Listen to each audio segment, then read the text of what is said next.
stuck on name Just ignore this end of the room. Yeah. Sorry. She advertising It's a hell of a pile of name tags. The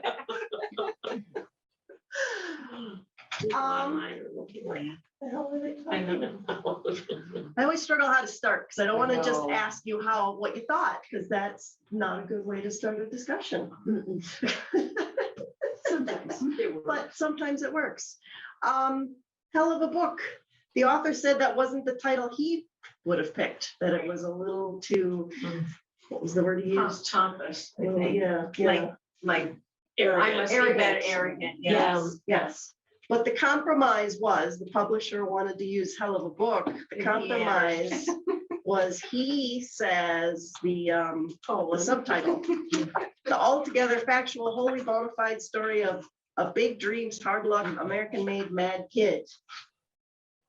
And then the dedication is for all other mad kids. What do you think that means?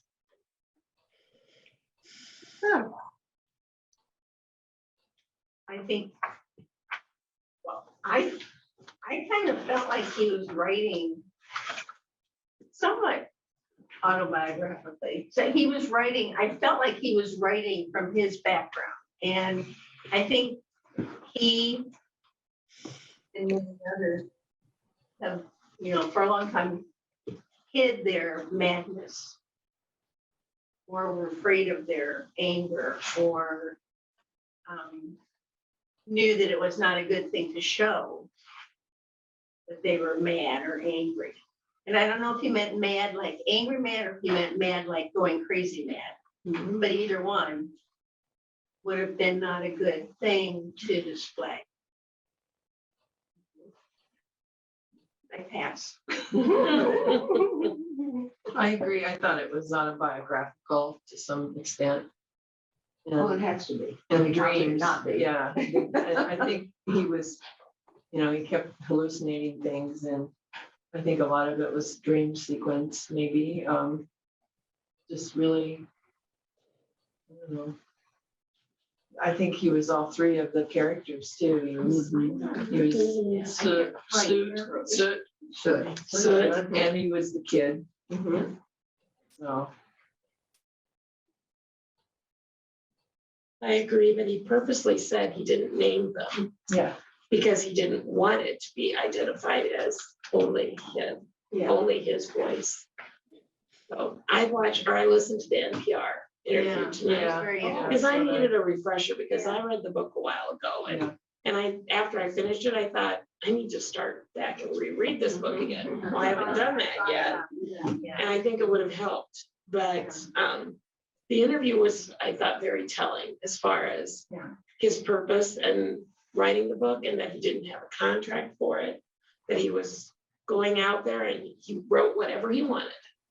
And then he shopped around to find a publisher. So I thought his comments were very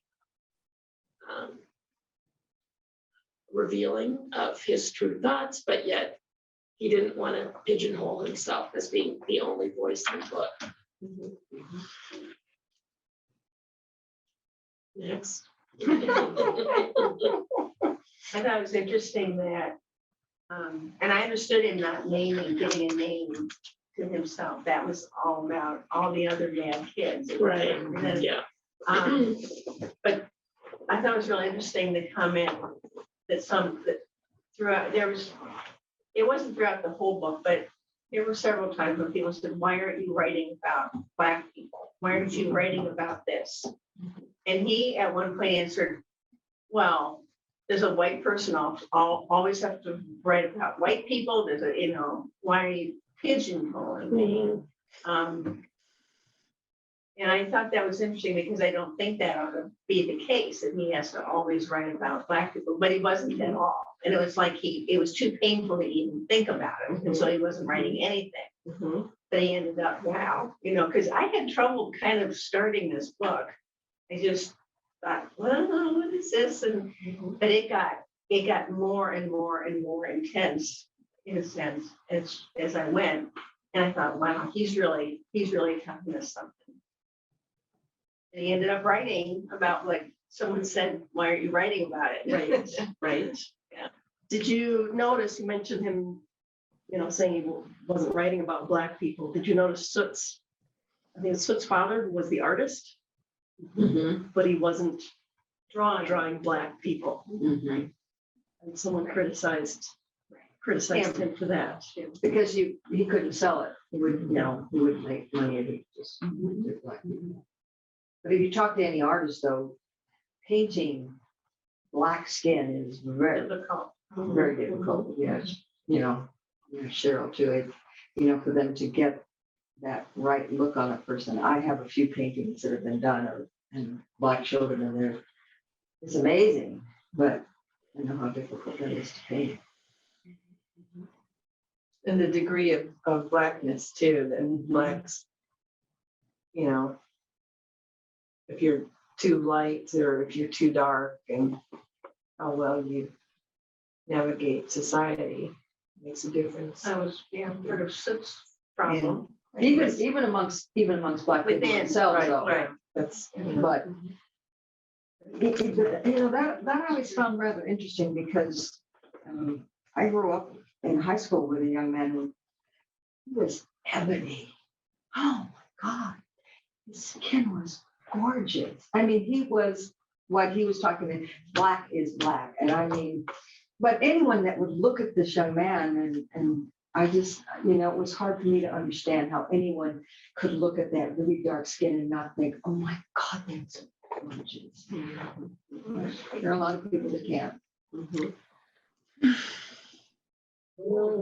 Twitter 2020 is the book for mothers. Is it okay if I share? Oh, sure. Well, I didn't know if everybody was done kind of winding down there. I was just amazed with how layered this was, just incredibly layered. It wasn't one point of view or two or three, it was 100.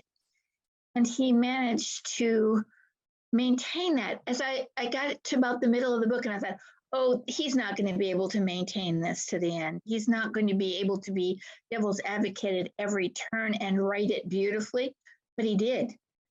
I was just amazed at his ability to do that, to see it, to see his own experience and the Black experience, a cultural experience for everyone, put it in such perspective, to see it from all sides and voice the argument. I mean, he always had the counter argument or the counter point of view, and it wasn't cardboard. It was just so real and so personal that he was able to maintain all those points of views and understand them and present it to me as a naive white person to all of that. I mean, I would like to think I'm not as naive as some, but he gave it a depth that, and I've read a lot about the Black experience, and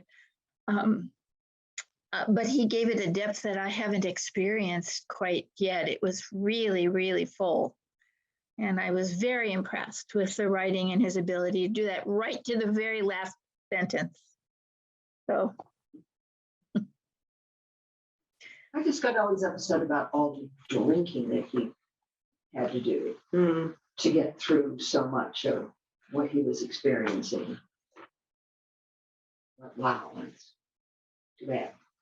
Made me wonder if that was at all autobiographical. Yeah, I know. Saying I did too. I tried to find more information about him and about his background, but I didn't get a feel that I could find anything particularly that addressed that issue.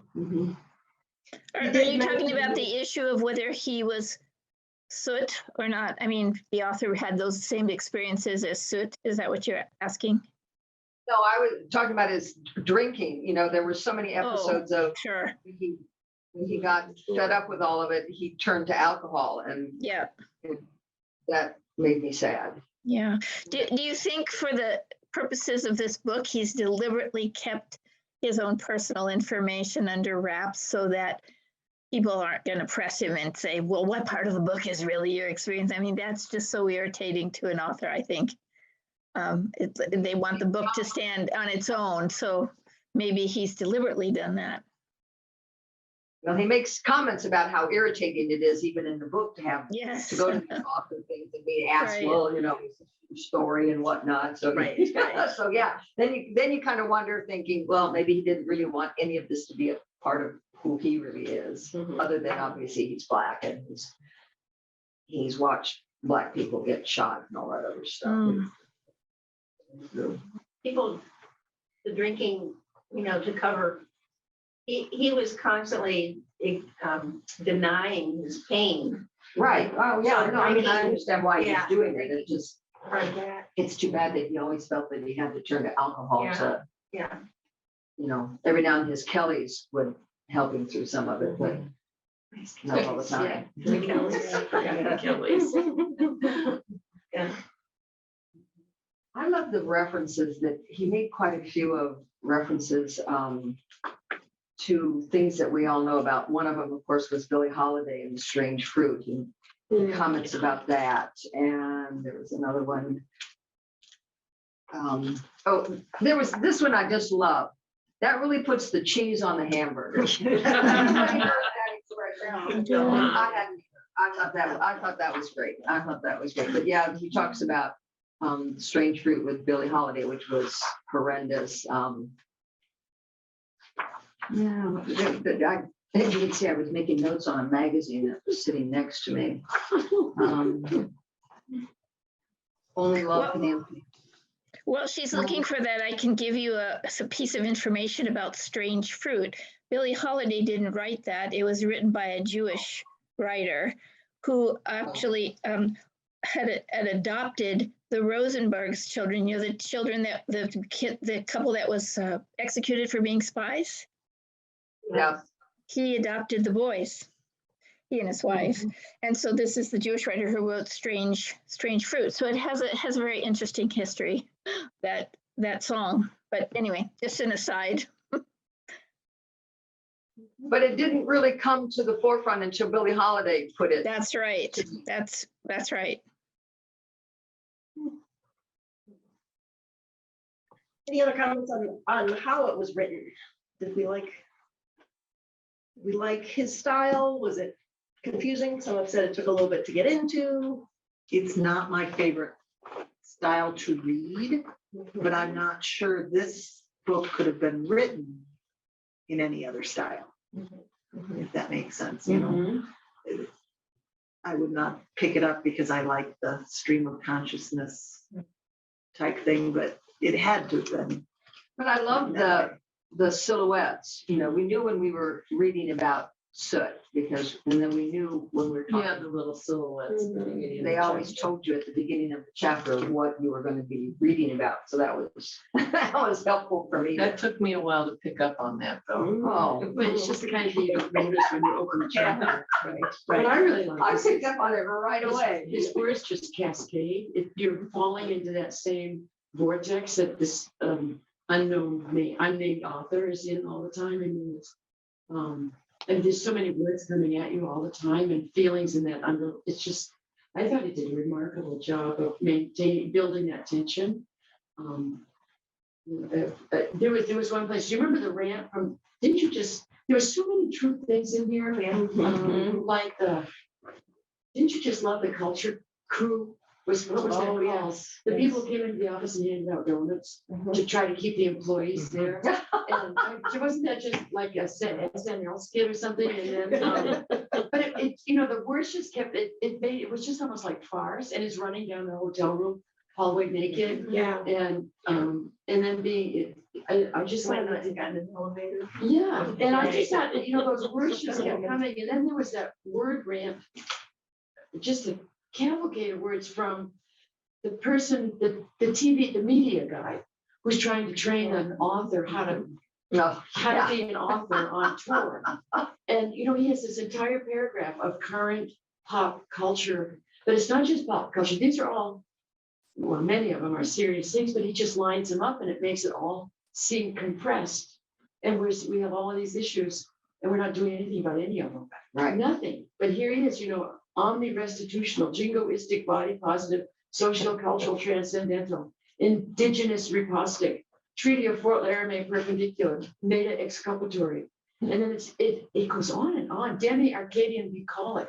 I'm sure these are all, and these are author's words, he's gotta be this, but it doesn't happen. And then you end up with a dispossessed, neo-global, cultural demographic committed at the hands of a one-time, possibly improprietous proto-nation. And he says, is that me? You know, like neo-global dispossessed blacks or refugees or whatever.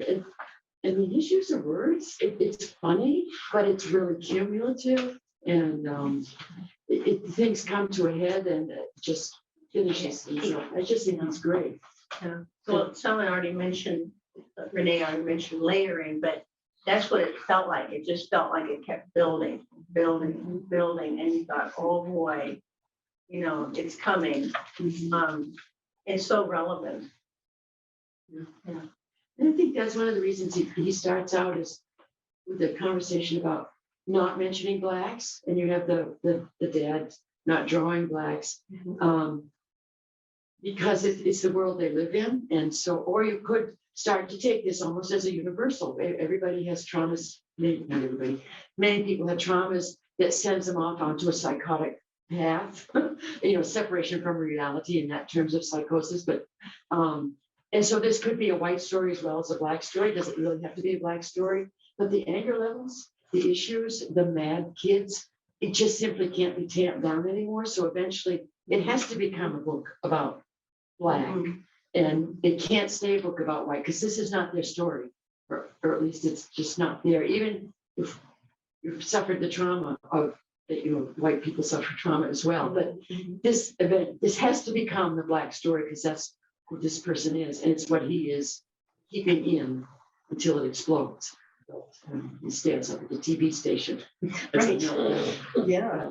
But did you pick up on, though, a lot of times, especially when he was talking about Soot or the imaginary kid, he was always saying, you need to be you, you know, and he reiterated that enough times through the book that I was suddenly starting to ring Mr. Rogers in my head. You know, you need to just be you and not worry about what everything else is going on around about you. And anyway, I found that was kind of through the whole book he kept, because he started out right away with Soot saying, you know, quit worrying about what everybody else thinks about you.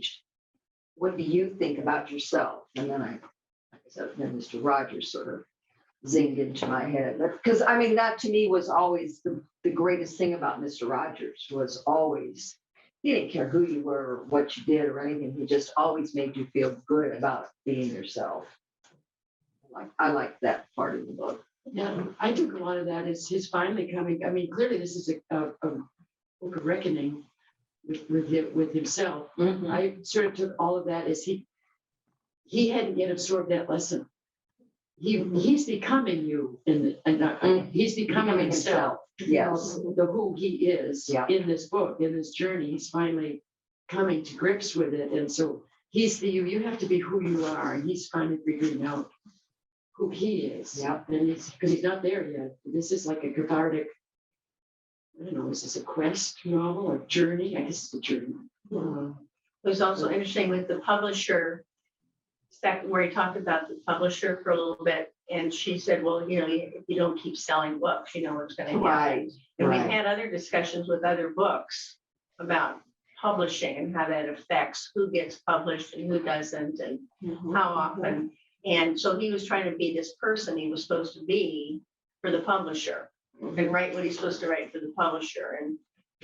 And in real life, he also decided not to do that. And ended or decided not to continue the contract and be who he needed to be to write this book. Because he doesn't, I think he didn't think he'd ever get this published. Yeah, True. I don't remember if it was the public radio interview or another one where he said this was just more for him. It was Yeah, his yeah, passion yeah. thing. He didn't really think other people would Right. want to read it, let Right. alone. He it's was won very awards. surprised. Yeah. Yeah, yeah. But it also sounds like because of that, like he had important things to say, but he also was able to have fun with it and fun with Right. language and, you know, play with it more than he would have had he been under contract to write a certain specific. It was cute how every time we met people, they'd all say, oh, that was a hell of a book. Yeah. It's a hell of a book. I mean, through the whole thing, it was everybody said, oh, that was a hell of a book. And again, such a play on words with the title as well. That was pretty cute. Do we ever know what the book he wrote in The fictional. the fictional book was? Yes, The yes. book? I have The book in the book? I have it, and it's Okay. sitting, well, it's the first book he wrote as a real live author was called The Returned. I was reading that back. And and it was, yes. it made into a was, TV show instead. And he was working at a Verizon call center when his book went best-selling. So we went from, kind of like the call center in the book to best-selling author on week-long tours. And it was made into that book was made into a series, a TV series called Resurrection. And it sounds a little odd about people like that have died, but at one point they all start coming back. I just had ordered one of his books. I can't remember which one it was though, but Mhm, mhm. it isn't his first one, but yeah, I'm curious to read something else that he's written. Yeah, I imagine it's gonna be different. Yeah, I said I thought in that NPR interview that this book was not anything like the other books he's ever written. So whose father really was shot? Yeah, that's a good Oh, question no too. one's gonna answer. Maybe Jamie, what do you think, Jamie? Whose father was really shot? Soot's, the kid, the authors? I don't think it matters, but Oh, sorry. I don't know. For some reason, I don't think it matters, but as I was reading it, I felt that it was Soot's father, that the experience was with the uncle was Soot's experience, but then it could have been the kid who was shot. It became important in terms of the theme that it could have been anybody. It could have been any Black person that this happened to. That it was the universality of the experiences was what was so important. And so that's why I say it doesn't really matter. At first, I was kind of following it and it had a plot and I was kind of hooking things onto certain characters. And then all of a sudden I realized what he was really saying, the deeper end of it. And then it became less important. That these are experiences that a Black boy or a Black man will experience. You can guarantee that this Black person will have these experiences and 100 more in their lifetime. And we better get that. He hit several times on so many things that are actually happening today or have happened today. And the one quote, and of course, I'm not sure if this was in the part when he went to the autopsy with Kelly, and that was on the bizarre side. But the one thing that really made me again just think, oh my gosh, he says dead kids don't linger on the brain like they used to. And it's Yes. it just hit with not only the shootings of the Black, but it's also our school shootings right now. We get all worried about them and we get together on them, and then suddenly nothing gets done and it just goes away until the next shooting. And it's like, oh my gosh. And then, well, of course, he wrote this in 21, so he'd already knew enough about school shootings and the Black cop shoot, all that stuff. But yeah, that I think is the thing that is so disturbing today, is that we see this over and over and over again, and we just don't do anything, or nothing gets done, or we don't know what to do. That hit me too, when he was talking about it a few times where he himself, and I feel it too, like you get immune to it a little bit. You can't do anything, you feel overwhelmed, so you feel bad and you put it aside. And some of the names he mentioned, I don't remember, Oh, yeah. Like he mentioned, there's so many. He So many did. on so many, and eventually you lose the names. Yeah. That was very sad. I did like how in the end he did talk about, are you saying it doesn't really matter if they're who's who or if they're connected. I think he sums it up well right here in one iteration. He's talking about Soot In one iteration of this, he is a boy that goes on to become a writer who tours and drinks and dreams. In another iteration, he is a child who dies and yet somehow finds a way to go on. In another still, he is a child who goes on to become a writer who hides so deeply in his characters that the story he tells of them becomes muddled in the story he fears to tell of himself. So he throws in dashes of truth among the lies until even he cannot tell which is which. Yeah, that.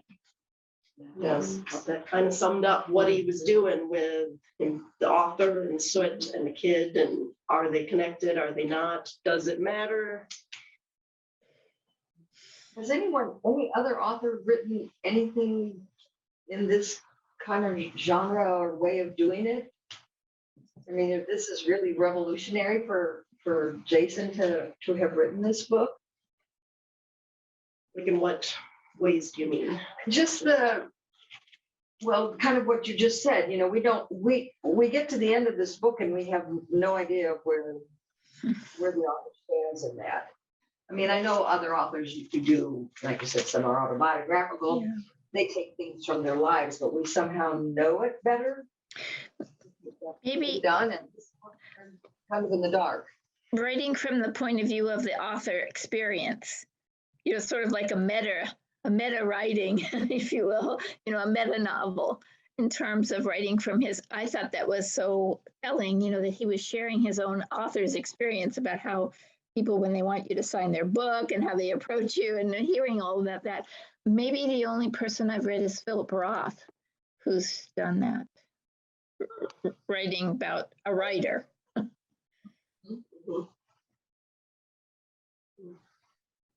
Maybe some of the ones that are on the back might be authors to look at, just because if, that's true. if, You're right, like, You know, interior China. in Well, interior that Chinatown. was one I some- was gonna mention, because this won the National Book Award, and last year we won the year before, the 2020 Book Award winner, Interior Chinatown. Yeah. And that completely different, but did anyone see any Story and a similarities? story. That kind of, yeah. And the combining, he does it so well, the combining of what's real and not real. And of course, he himself he sets us up within the first few pages that he's a totally unreliable narrator. Totally unreliable. But we don't really know, he talks about his condition, and of course, it turns out to be, of course, the something traumatic in childhood. But he is authoring things. He's making stories up. That's what authors do, even if they're nonfiction. Essentially, you're pulling things together and you're putting your cast on them. You're putting stories together. You've got television in here, and you're presenting some sort of picture of yourself. That's why he has to be coached into how to behave and what to say and what not to say. And don't ever pretend that, and you are your book. So what's real and what isn't real. And in Interior Chinatown, it's the same thing. You've got a TV show going on, and it's all in script. It's all written like it's a TV script. And so what's real and what isn't real, and how do we process that? And if you're already tripping down that path of not knowing and you're adding alcohol to it, quite frankly, I took half of the people in here as not even existing. I mean, how many Kellys can there be that he sleeps with? Who's the movie star that he's talking to on the early? Oh, yeah. Nicholas Nicholas Cage. Cage. And in some ways, it reminded me, I'm not in a few ways, the beautiful ruins, which I wasn't here for that discussion, but in many, I mean, that is also, you've got real life and you've got a movie script. You've got the celebs who are real people, but they act like they're in a movie. And you've got this funny little Italian man who couldn't possibly be real, but but there's so many ways of intertwining what's real and what isn't real, so that you as a reader, you have to sort it out. But I think what he does remarkably well is he carries you on that journey of that psychotic meltdown, of that feeling, that inner plot that just explodes from him, and he can't contain it any longer, because this is what he's doing. He's writing a book to find out who he is.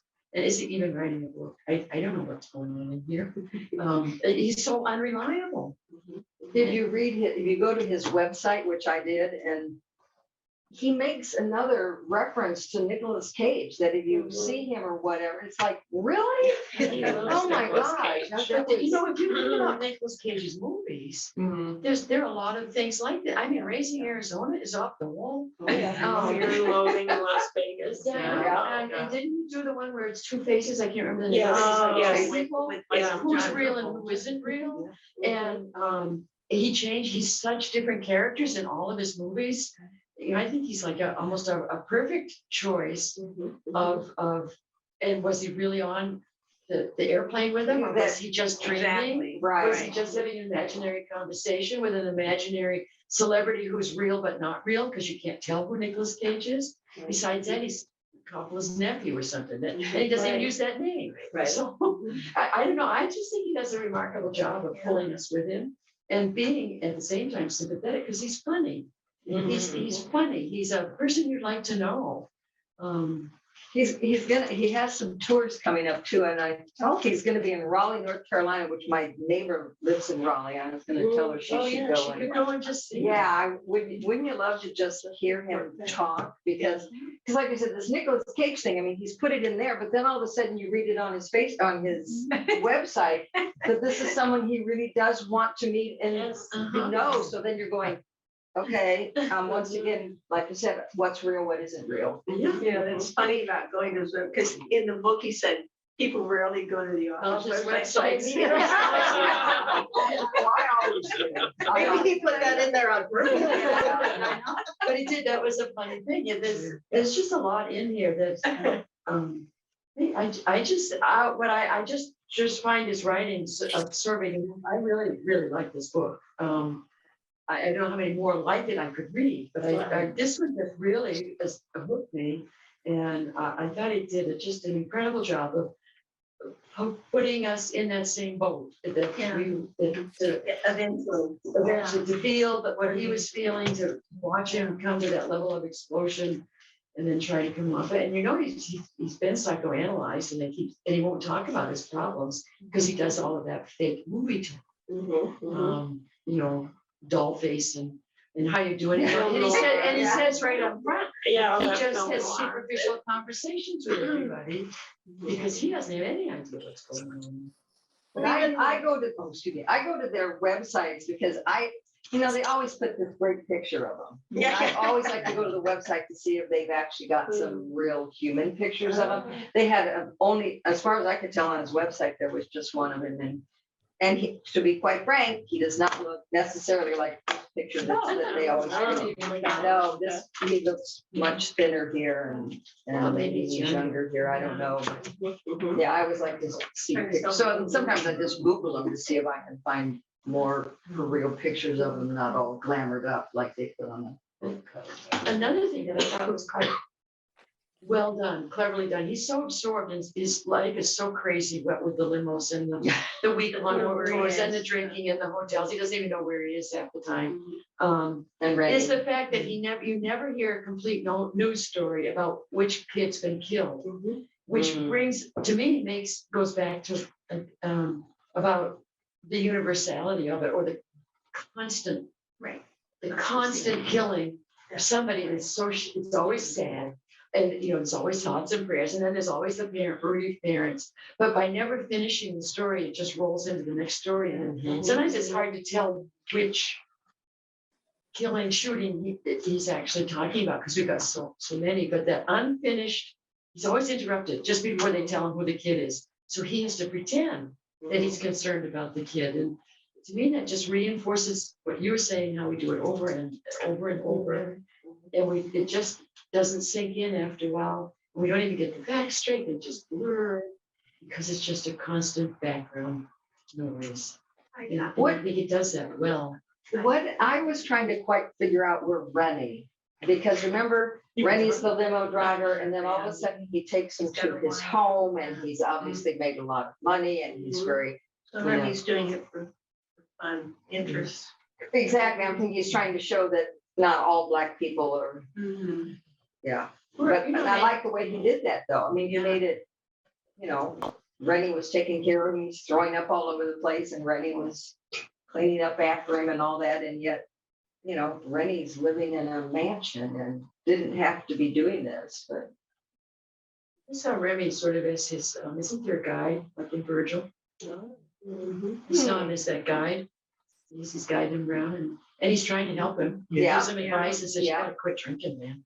Yeah. And he does come back in some of his visions. And he yeah, came yeah. back in some of his visions. Like the angel and it's a wonderful. life. It's not, I mean, you know, it's not an unheard of device, it's to have a Greek chorus or a guide. This, and it doesn't have to be, like front and center, it just is, you come across these people who can maybe act as a guide in your life, but you're not ready to hear them, perhaps, or, you know, I don't know. I thought page 290 kind of was really telling. So he's talking to his, the mother, universal mother. Oh, the yeah. universal child who was killed. And she says it, finally she says, well, if you believe all you say, why didn't you do something? And he says, you know why. And he says, you know how it is. It just gets too big, all of it. Stacks up every effing day, and none of us can make a dent in it.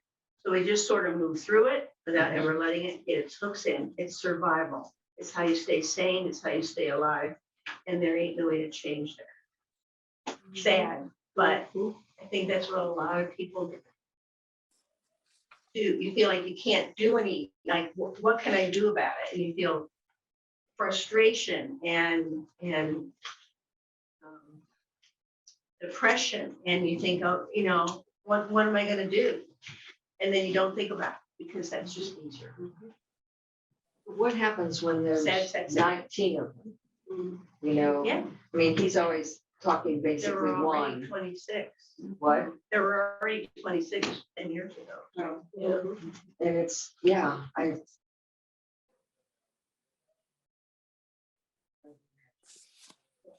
In his own small way, he puts a lie together. He's saying it's too big a deal, we can't fix it, what can I do? He's fixing himself in this book. That is a huge deal that he did. So he himself is fixing himself in this book, and he started from a position where he wasn't sure that that's, I don't think he's set out on that journey, looking at the book, set out on the journey deliberately. I think he finds himself ending up on that journey. But he fixes himself, he tries. That's another thing that came at was at the beginning and then found at the end about this is a love story. Wasn't that interesting? Yeah. And it's So love of it's learning to himself. love himself. Who you are, that's that Mr. Rogers business again. Yeah. But, and all of that made him who he is and able to write whatever book he wrote. That hell of a book. That hell of a book he wrote. Do you see this translating itself into another medium to reach a different audience? When I read And it, I then saw a movie. What would it be? A movie? I wondered about a play. The Coen brothers directing it. Oh, okay. I hadn't thought of Guys the that Coen did brothers. Brother, Where Art Thou, or whatever. Well, Nicolas Cage would be in the movie. But I thought of that. I just thought, did he set off thinking this was gonna be optioned for, No, I don't think. right? Or was this just a whole life passage for himself as he was writing? Right. And then I thought, well, would I want to go to a play of this book, not having read the book, and even having read the book? Am I sure I really understood everything that I read? So then I just thought, well, I'll ask the group what they think. I kind of like the idea of a play though, I do like something too. about it being performed on a stage. Ethereal. You know, Yeah. yeah. I think of our town, you know, Yes, or, yes, yeah. but I don't know, I don't know, I was curious what other people Interesting thought. idea. But the Coen brothers is an interesting. A lot of books I read, I'm already thinking who would play what role. or whatever, but, That's I think, you know, you'd have to suspend reality before you go to a movie like that. Oh, yeah, Your sense of reality. but you kind of do with the Coen brothers Yeah. anyway. Yeah. It just- I think this would be overwhelming as a movie. The visually, and movies just really suck you in. That's why we like them. I think plays, you're already at a distance. And not that they aren't emotionally engaging, I don't, but to me, they're really not even the same. They're performances, but they're different, but one is one is just so much closer and there's so many more effects. Well, And and the the mere, dialogue. the barest of dialogue, you get Yeah. set and so forth, Yeah. but. I think this would make a great Nicolas Cage movie. I wonder if he's been asked that question, you know, in his interviews, if he's, Has anyone seen the latest Nicolas Cage movie or a preview of it? no. Which one is it? Have you, you've seen the movie or the, Quite amusing, yeah. is it? It's kind of meta too, isn't it? Like it's him Yeah. being an actor. Oh, yes, that's Right, right. he's playing himself, but it's not really Yeah. real. Yeah. Okay, It's just that's an right. imagined situation, but it was very fun. What's the name of it? I can't remember. I do remember the I've reviews. forgotten also. It wasn't being Nicolas Cage or something like I that, think was it it? was, it's close. But That's like being it was John like Malkovich. that. I'll look. Yeah. But It was the- like something being like John that. that's good. Yes. Yeah, but Nicolas Cage it's just interesting and what a wonderful. I mean, it was like a perfect choice of an actor to show up in here. I mean, I kept thinking too of, you know, he mentioned, Schrodinger's cat, Schrodinger's cat, Schrodinger's, it's whatever it is. And you know, the cat's dead or not dead in the box, and you don't know, and it changes when you open it, and it's like quantum physics, you know, it's something can exist that are parallel universes. That's pretty well established. We got parallel universes here. I mean, is he in the same plane, same universe, or, and things, the minute you start to measure something, it changes. But the mere act of measuring it, it changes it. And that's part of, I can't wrap my head around that, but that's part of what quantum physics is and mechanics is. Physically, it's one thing until it's not that thing. And it may be because you measured it. Or the cat's alive until you open the box and maybe the cat is dead. I mean, I just kept thinking of who's what's real and what's not real. Is the telling of the story changing the story? I think it allows him to the positive outcome by telling the story. What's it do for the others? Changing it is it going to change the story for how Black people are treated in this country? You know, that kind of story. I don't know, but I kept thinking of all these other things that are similar in nature. That things aren't either or. Things are this, and then sometimes they're this, and then sometimes they're this, and you might never know the difference. I don't know. I just saw That some might be things. part of what he meant when he said he just, on the interview, that he just decided to have fun with it and try these kinds of things that he'd been thinking about in terms of words and phrases and putting things together. He really was playing with it a lot, wasn't he? And I can't imagine anybody else taking his words and transferring them to another media. Yeah. I couldn't see a scriptwriter doing that and really understanding what he wanted to do. By the way, it's the unbearable weight of massive talent. Oh, that's he's just so good. He's But just it's There you go, interesting, Nicolas Cage. when I was cutting this book out though, and it was I had a hard time because I knew I wanted a boy. You know, there were lots of Black silhouettes of adults and all kinds of different things. I knew I wanted a boy. And there were lots of boys that had hair, which would make them not feel so Black.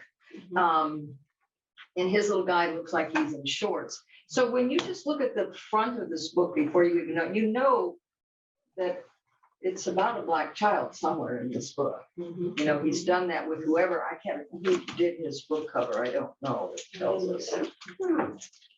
But, and I couldn't figure out, you know, are these mountains? Are these waves? Are they layers? Like Jamie says. Just layers, yeah, exactly. Is it a torn up story that no longer is whole? Yeah. Or a story that was interrupted on the way to being complete? He needs to be here to answer all these questions. Superman. Who recommended this for us to read? This came as a recommendation from a friend of mine in another book appointment. We didn't read it, but she said she devoured it and really wanted to discuss it. And I read it pretty early. And then, yeah, I think I had, Yeah, I I had did a couple of too. previews. We were, like- and we were sort of talking about it a bit. We were uncertain exact, because I hadn't finished it. I don't think. you had. Mm-mm. Uh-uh. But, yeah, I was pleased. I think it's, I know. It's you just wouldn't- hard not to There's say nothing that. else you can say after you know the title of it. you know, I think the use of humor was a surprise to me. I It's mean, really it funny. starts out, and given the subject matter, how heavy it is, how important it is to who we are as a country, and let alone if you're a black male. I mean, so, but then the level of humor, the type of humor, is the farcical nature, some of it, and the silliness, and the falling down drunk. I just thought not that that's funny, but all of those things brought in together seems to alleviate some of the seriousness, but I think it helps us engage also. So I don't know, is that deliberate so that you get a different audience other than just angry black people? Is he deliberately engaging those of us who are not this person, or That are not black. yeah, or is it because it's so full of anger, you need to balance that? And I think that's part of it. This is a book about deep-seated anger that needs a place to be put, and because it can't reside in your gut or you explode. So I do think that humor maybe alleviates some of that. Well, and he said originally he set out just to write a comedy about how absurd these book tours had been. But like some of the issues in the world around him with race and identity, he couldn't ignore. And I think in one of the interviews, he said he spent his lifetime avoiding writing a book like this, but he couldn't avoid it anymore. So I can barely imagine the book he first wrote without the race issues or anything in it. Yeah. If that would have been an interesting read. Yeah. I like that he set himself up as having this problem as a child of, seeing imaginary people or seeing things that other people don't see. That's the curse and the blessing of an author, really, creating these lives that become very real to them if they're good at what they do. They all say that. Is that these characters have a life of their own and they talk to them. Have you all seen the movie about Charles Dickens where he talks to his characters? I can't remember what it's called, but it's really really good. So I highly recommend taking a look at that. But I liked that device that he set that up early on as being a problem for the child, and the funny scenes of going through, with the counselors and dealing with it, being on meds for a while, and all of that. And one thing that was just heartbreaking and funny all at the same time was his big TV interview, where he had imagined it, and then it's just starting. It was already over in his mind. And then it was just starting, and he said, well, why are you asking me that, what the book is about? We've already been talking for an hour. So I thought that's just so typical of so many writers, really, that I know that they have these experiences in their heads, and I think they've had them with you already. So I thought that was very well explained and explored in that scene. But so many little things like that in the book were just so well done. I think he wrote that part rather well, because I thought I missed something. I went back like, did I miss the interview? Did it happen? But that's what he was saying. I did too. To him. Yeah. And he mentions a couple of times, both in story, I think, and how stories are powerful. That you can, listening to the preacher about when the dad was shot, the whole stories are a very powerful way of communicating. And so here we have an author, and who became that author? It's all mixed up, like the section you read, who's who, but stories have power. And we know that Shakespeare stories have power, Aesop stories have power, stories have power. And I think this is a book about a story as well. That this is a story, and it's a powerful story. I thought that there was, as she said, Jamie said, there's so many pieces and pulling things together. I think it's, I did read a rather scathing review of it, did you see that online? It's about somebody who was on the, what award did this win? It was just the National Book Award. And he's on that committee or was on that committee, and boy, he took them all to task. Because he said this is just a sentimentalism, that it's emotional setup, and that we shouldn't even be bothered with it. But the real problem with it is the award givers is because they took out used to be almost 100% literary writers. Now they've added librarians and publishers, and they have essentially ruined. Well, gosh. Yeah, I know. Take that. Librarians. Take that. So that it's much more about it. They want much more accessibility and much more publishing interest and more selling, as opposed to the literary writers who just, look at other things. But so he really took it to task as essentially a piece of sentimentalism that had no business winning such an I wouldn't award. think this is non-literary. I know it was that he was just. Easy book to Mhm. He thinks it's just too many. fly through. But, I think it's just, I don't agree with that. It was just an interesting take. Because it is certainly emotional, but I think he carries us with that emotional journey, which I think is a legitimate journey of figuring out who you are, whether it's that depth of the trauma that he suffered, or maybe what our culture is suffering. Maybe we need to look at things differently. And maybe this is the story that will help us. We have never even mentioned soot becoming invisible. Right. Because I just kept thinking, what a way of a child to, his goal is to be invisible.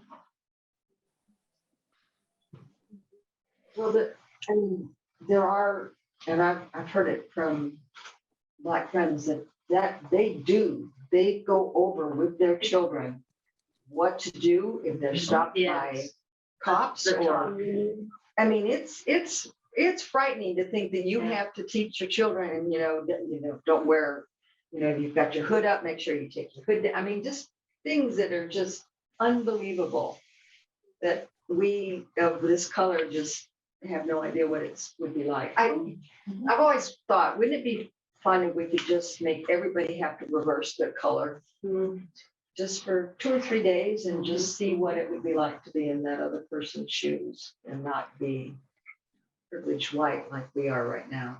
There's a very, very old book, I think was written in the 50s or 60s called Black Like Me.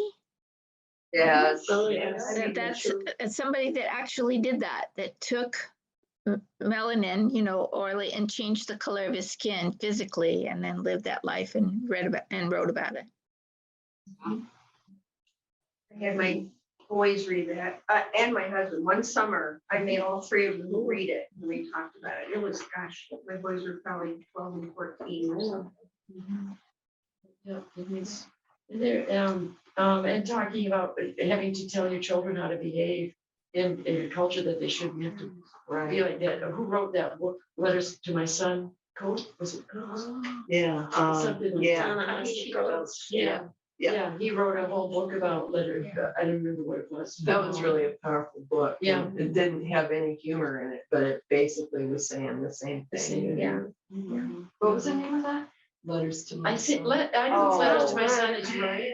But I don't think that's right, but it was, Rick Yeah. Coates was a well-known author and, activist thinker. And he Yeah. was right. It was, you can look, I forget the title is Ta-Nehisi Coates Yeah, was the author. Coates' book, and I just don't remember the name of it off. The correct name. It's clearly a problem. I mean, it's more than a problem. It's life threatening for people. And there's so little to do about it. And it's just so frustrating. Voting doesn't do any good. Between the world and me. Was that? Yeah. Between the world and me. Between the world and me. That was, for anybody that's been Thank you. listening for a long, Very early. Yeah. We did. I know I read it, but I didn't remember what book. It would not have been one I would have picked up, so I didn't remember if we did it. So this is, it's not a new topic. I think his approach is different from a lot of the other approaches, because it's not just a straight narrative. There are probably many books that speak about this problem, and I've read some, I just can't think of them, but this approach is quite different. I think it draws you in differently because it doesn't seem to be what you expect when you open it up and get engaged in the story. It doesn't, I'm not sure that you expect it to go where it goes. Very slowly, like that repetition of the news, the child being very slow. And it piles it up. And I don't know about others, I never read the blurb. It I just always drives do. me nuts. I always read it. Oh, I never read the blurb because I don't want to know where the story's going. I want it to unfold, because I think they give too much away. Frequency, See, so and I I often read the last chapter. Oh, no, I read 2 chapters and then I read the last chapter. No, and then I I go don't back. do I do that only if I'm bored. I don't know. And that's if that why would it's matter hard with for this me. one. It's I hard don't for know, me to because you read wouldn't on know my Kindle. how you got this. Right, yeah. It's hard for me to read on my Kindle because I can't do that. Oh, right. Yeah. I Will would like restrict to you see a all. movie and read a book. That's never, a lot of people don't want to read the book after they've seen the movie or seen it. And either way, I like both of them. Generally, there is enough difference too between how they've done it. And sometimes they're very much right on, spot on. I guess maybe that's what I like to see, if they really followed the book. Yeah. One other thing that I thought was interesting about the book is how he was talking about people always saying you should write about this, you should write about that, you should write about the Black experience, and and him resisting and saying, why is that my responsibility? Essentially, other things that I've read are saying it's not the responsibility of Black people to teach us about all of this. It's our responsibility to look into it and find out. Don't put the burden on them to be our teachers necessarily. And yes, if we don't have them write about it, then who will be our teachers? But at the same time, you have to understand that burden. And I think he really expressed it well.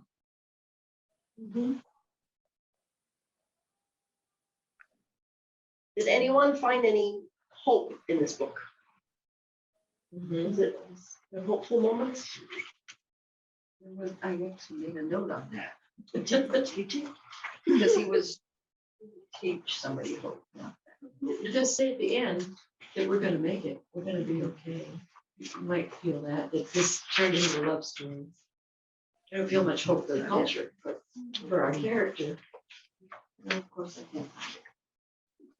That he's gonna But I made have that this note about come to hope. Jesus moment about drinking. Because he does say he didn't even really much drink until he went on that book. Yeah. It's kind of weird to go from not drinking to drinking so much. I just thought the device at the end was interesting too, just that strange use of dialogue with the two silhouettes coming together. Yeah. The two- That was. It's an interesting device. It's clearly, it becomes almost poetry-like, but it clearly emphasizes his pieces, his, what he's pushing and but it's real. In reality, it's something you continue to struggle with. Throughout all of this, you still haven't used his name, his real name, or your own for that matter. What else could we do? On page. Well, and I was gonna go with hope. Go ahead. okay, I'll finish this thought on this and then we'll go back to hope, because we want some hope in here. What I found interesting about this, mine is large print, so it's really big. But I read this, but I also have the audio. And the audio book did the boys, all of the boys line. Oh, And then go all back of and the, forth. yeah, it didn't go back and forth, which It needs to. it actually made it kind of a different It take does. on it. Different Yeah, ending. yeah. In fact, I wasn't quite sure how to read it either when I Yeah. got to there, but then I Yeah. realized I need to read one side and then Mhm. touch the Yeah, you other. go back Yeah. and forth. See, and when you read the last chapter first, you have multiple times to Yeah. check that out. Check that out. All right, what did you find on hope? Well, it was starting in 81. It's when Stood is talking, and it's talking about William, who was his father. And William wanted his son to have hope for as long as he could. And I think that was really what, even though, you know, they were teaching you things to survive in the world and all this sort of thing. William couldn't bring himself to take away his son's optimism any faster than the world was already taking it away. I mean, I really felt that his parents, because of their caring about him so much, really, they had hope that maybe he would grow up and not. So yes, there were often times I did feel hopeful. I even felt hopeful with the author every now and then talking about things that he was doing in his book. I felt like he kept going, yes, maybe there's, you know, not that he ever really quite got there, but that, yeah. Maybe he will. Mm-hmm.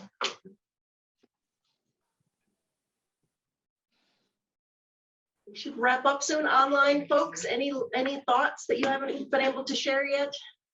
No, but thank you. I love hearing everybody's thoughts on this. You guys are such avid readers, all so well read. I love that everything that you bring to these discussions. Thank you so much, all of you. And I think there was hope because it makes you so aware of the discrimination, and it's talked about so much more. And we're reading books like this, which really helps to see what it's like, you know, to live as a Black person. And he said, be kind to yourself, even when the country isn't. And so I think the country is becoming more aware and trying to do better. I love the way he started with the little boy hiding behind the couch. I mean, what parent could not relate to that? He kept trying to get us to relate to their lives. And I think the fact that he never solved some of the issues, it's just a constant relearning and re-informing people of what's going on. And I think there's hope in that. He's not giving up. That's the theme I got out of it. He was not going to give up. Right.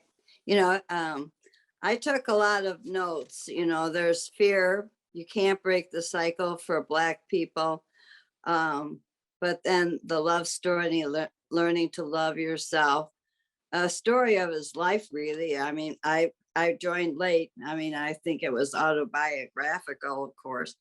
And you get the message over and over in different ways. So Black people are treated differently. Their life is affected by their skin color, and not fairly. And it keeps affecting, it's a burden. And then he talked about how he was coping and how people cope.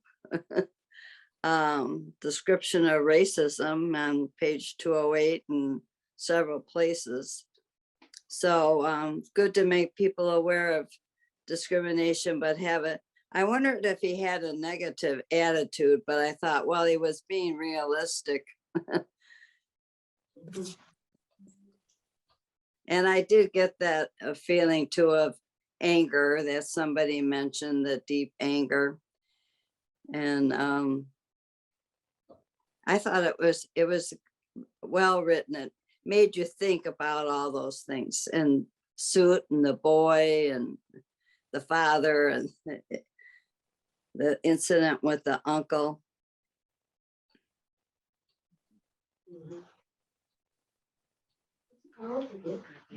Is it a hell of a book? Yeah.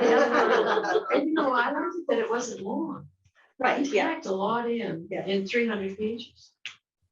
Yeah, if his editor pushed for calling it a hell of a book, I thought that was very clever. I thought it really worked.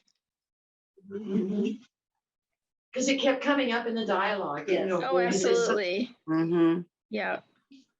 something, I got really sick of hearing that. So is this one you would recommend to others? Yes. Yes. To readers, Well, yes. not to someone who's just looking for a book. No, yeah, that's Does true. that make, you a know? quick read or just Yeah. a fun read. Yes. Not a you know, beach read. Yeah, it's not a I beach don't read. think it's a beach read. It's a- But I do think Yeah. it's a, yeah. Buy it as a gift. Are you? Okay, good, good. Yeah. We've got our stars. We got our stars. Rate them. People online, if you want to tell us what you think, or Is it 1 to 5? 1 to 5, 1 being low, 5 being high. I forgot. Marcus. I'd give it a 4.5. 4.5. Thank you, thank you. Great restart. Thank you. There. Before I turn it in. I put all my stickies out. Did you put There you go. All right, well, next month, July 6th, will be after July 4th already. Her Hidden Genius by Marie Benedict. So hopefully you all can make it and we can have a good discussion for that. Do you have the book? Yeah, I do have some copies at the counter. So Okay. thank you all for coming. Thank you all for your comments. Thank Hell of a you.